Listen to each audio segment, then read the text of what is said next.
This will be a day long remembered. Now I am the master. Welcome to another episode of Legends and Theories. And welcome to my review of Creature Commandos Season 1, Episode 7, titled A Very Friendly Monster. And this episode sort of is a good but not perfect finale. I think that, honestly, they probably could have got one more episode out of this season, mainly to just explain a little more what was going on with the plan that the princess had, because it turns out she was really evil, and Clayface was literally just put there to go and throw everyone off and make them think that everything said was a lie and it was Cersei's plan. But in fact, it was the princess, and I do really like that reveal, and I think that the scene was done really well. I just wish we got to know a little more about it, and hopefully that is in season 2. But really, besides that, I really enjoyed this episode. Nina's backstory was very compelling and well done.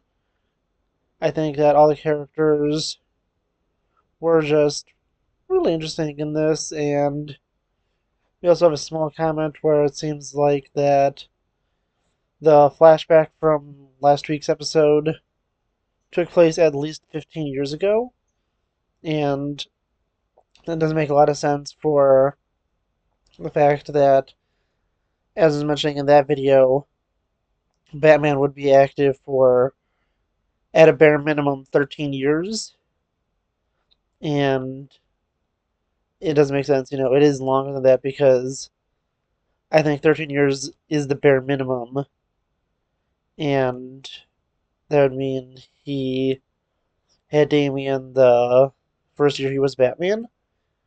But this does give me hope that it's going to be a little more accurately set to his age, with him being a few years into his career. So, assuming that this isn't Batman's first year, Batman's been active for at least 15, probably closer to maybe 17 to 20 years, and that would make a lot of sense just for this continuity, since they want Damian Wayne to be in this.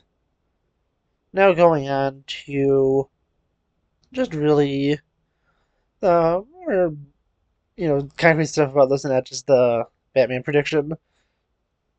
We have just some really great stuff throughout this. Nina's backstory was really well done, although her death was, although tragic, it did feel like we probably could have had her do something else a little more, or it possibly could have been avoided, but I do like at least how it was handled, and especially it was done well, where at the end we saw that she didn't want to go through it, and I'm also wondering why she was in prison at all, because she didn't do anything illegal and she literally just existed. I understand, yeah, if she kind of like freaked out after her father was killed, but no, she hasn't killed anyone. She hasn't committed really any crimes.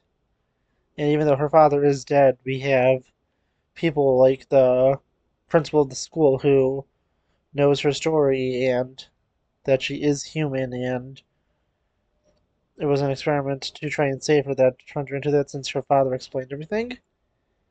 And the story between Nina and her father was really nice, and ultimately it was tragic because she left him because she didn't want to be treated poorly by everyone else.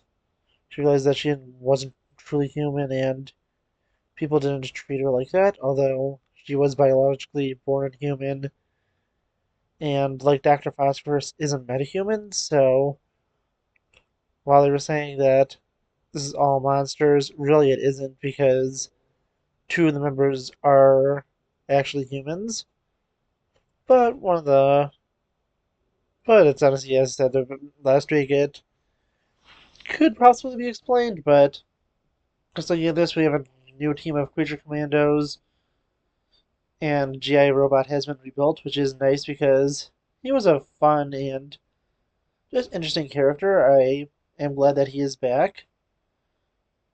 And then just looking at really everyone else, I wonder why King Shark is there because assuming that the majority of the Suicide Squad, not just Suicide Squad, but the Suicide Squad is canon, then you would have to take a look at the end where they make a deal for them to be released, and if they don't, that they will expose everything about Project Starfish, which we do know is canon to the DCU.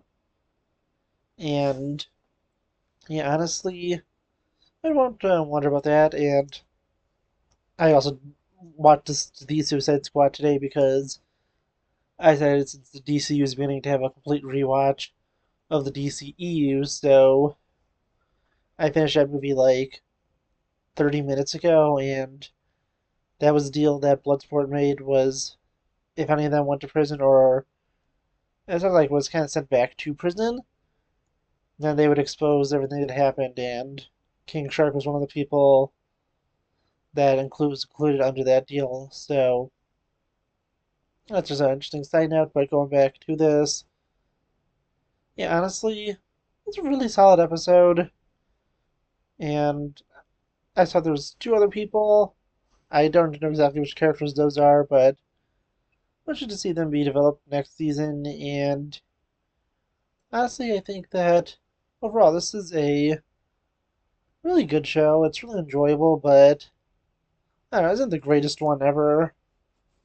It was solid overall, and so the characters were enjoyable enough, but this isn't as great as either the Suicide Squad or Peacemaker, which I'm also just started watching since that's what takes place after the Suicide Squad. So yeah, honestly, solid show, but isn't the best thing James Gunn has done for DC, well DC or Marvel since really everything else he did for superhero stuff was better than this, but still, it's a really solid show. I think they definitely need to go more into the development of what was going on in the season next season, and they probably can introduce Gorilla Grodd next season and possibly have him be the villain of that season. But I'm not sure if they're going to have him be the villain of Phase 1 or Chapter 1 or whatever it's being called right now. But yeah, honestly, let me know what you think in the comments, and I'll see you next episode of Legends and Theories. Thank you for watching this episode of Legends and Theories. Please subscribe, like the video, share the video, leave a comment, check out the video on screen, and may the Force be with you.